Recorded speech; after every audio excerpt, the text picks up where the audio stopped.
Selamat berjumpa kembali Bapak Ibu, saudari-saudara umat beriman terkasih dalam Tuhan. Salam sehat berlimpah berkat.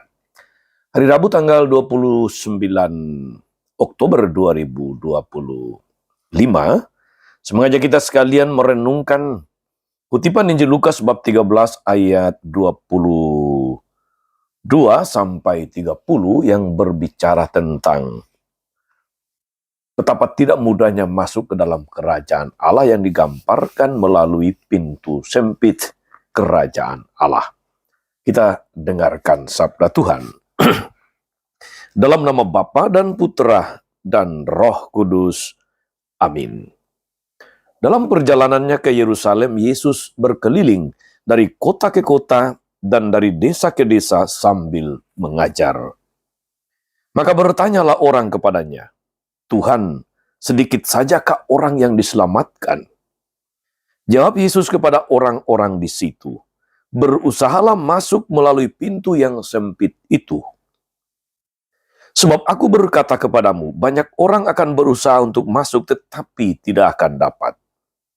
Jika tuan rumah telah bangkit dan menutup pintu, kalian akan berdiri di luar dan mengetok-ngetok pintu sambil berkata, Tuan, bukakanlah pintu bagi kami. Tetapi dia akan berkata, kami telah makan dan minum di hadapanmu, dan engkau telah mengajar di jalan-jalan kota kami. Tapi ia akan berkata, aku tidak tahu dari mana kalian datang.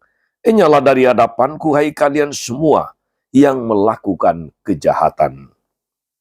Di sanalah akan terdapat ratap dan ketak gigi apabila kalian melihat Abraham dan Ishak dan Yakub dan semua nabi ada dalam kerajaan Allah. Tetapi kalian sendiri dicampakkan keluar. Dan orang akan datang dari timur dan barat, dari utara dan selatan, dan mereka akan duduk makan di dalam kerajaan Allah.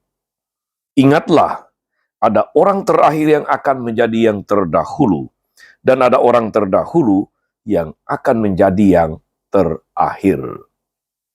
Demikianlah sabda Tuhan. Bapak Ibu saudari-saudara, umat beriman terkasih dalam Tuhan kita Yesus Kristus. Keselamatan seringkali digambarkan oleh Tuhan itu sebagai sebuah pintu yang sempit. Dan pada suatu ketika akan ditutup oleh tuannya. Gambaran ini disampaikan Yesus ketika para murid ada yang bertanya, sedikit sajakah orang yang diselamatkan? Yesus tidak menjawab dengan mengatakan sedikit atau banyak atau cukup banyak.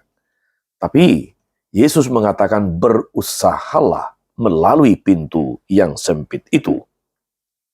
Kalau demikian saudari-saudara, maka keselamatan itu di satu sisi adalah anugerah, tetapi pada sisi yang lain memang perlu perjuangan. Butuh usaha. Kalau perlu berdesak-desakan. Asal tidak rebutan, tentu saja. Keselamatan tidak didapatkan dengan santai atau nanti saja. Banyak orang Kristiani sudah merasa dipulihkan, sudah merasa cukup. Kalau hanya datang ke gereja dengan rajin, sudah menerima baptisan, sudah menerima sakramen pada waktunya, dan setelah itu cukup. Ini adalah gambaran orang-orang Kristen yang biasa saja. Bagi kita saudara-saudari tidak cukup menjadi orang-orang Kristen yang biasa saja, atau yang standar-standar saja. Merasa aman, merasa cukup. Setiap orang Kristiani dipanggil untuk menjadi seperti Kristus. Menyerupai Kristus. Karena kita adalah citra Allah atau gambar Allah. Menjadi seperti Kristus berarti tinggal bersama Kristus. Masuk ke dalam rumah Kristus. Dan kemudian kita bersikap, bertindak seperti Kristus. Rasanya saudara-saudari kalau omong begini, itu sesuatu yang mustahil. Tetapi, bukankah keselamatan itu merupakan sesuatu yang memang mahal, bukan murahan? Saudari-saudara umat beriman terkasih. Hal kedua yang digambarkan oleh Tuhan mengenai keselamatan adalah tidak ada pilihan bagi siapapun yang datang terlambat. Bahkan bagi orang-orang yang merasa mengenal, merasa dekat, merasa telah berbuat banyak kepada Tuhan. Kami telah makan dan minum di hadapan-Mu. Engkau telah mengajar di jalan-jalan kota kami. Mereka menyia-nyiakan kesempatan untuk masuk dan tampaknya memilih untuk menjadi penonton, menjadi penggembira. Ini disebut sebagai para penggembira iman yang hanya senang mendengar, senang berkumpul, mencari, dalam tanda kutip, mencari penghiburan rohani. Lalu kemudian balik kepada hidup yang biasa-biasa saja. Kita perlu ingat bahwa waktu hidup kita, saudara-saudari, di tengah dunia ini terbatas. Untuk masuk ke dalam hidup Yesus dan tinggal bersamanya, jangan pernah menunda-nunda. Jangan pernah merasa sudah di titik aman. Dan jangan pernah merasa sudah cukup dalam usaha menghayati imanmu. Saudara-saudara, umat beriman yang diberkati oleh Tuhan. Bayangkan kalau kita sudah berusaha hidup baik-baik, kita sudah berjuang mengikuti, melaksanakan perintah-perintah Tuhan, kita sudah banyak berdoa, berdevosi, merayakan sakramen-sakramen, tapi ternyata pada bagian terakhir kita berada pada hari penghakiman. Tuhan berkata, aku tidak kenal engkau. Jangan pesimis dulu. Tuhan menuntut kita untuk memiliki sikap batin sebagai seorang hamba yang berdosa, yang tidak pantas memperoleh rahmat keselamatan.